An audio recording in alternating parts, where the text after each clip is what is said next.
Narrow street corner, Mulabi. Tuloy po natin makibigan ang ating pinag-usapan kanina, no?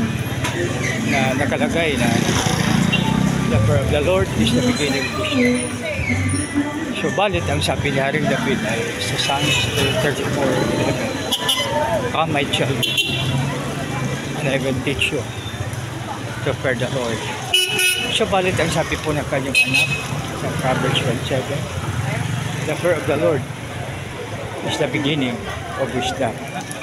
So it means, makibigan, na pag tayo ay may takot sa ating Panginoon, wisdom ay katibat.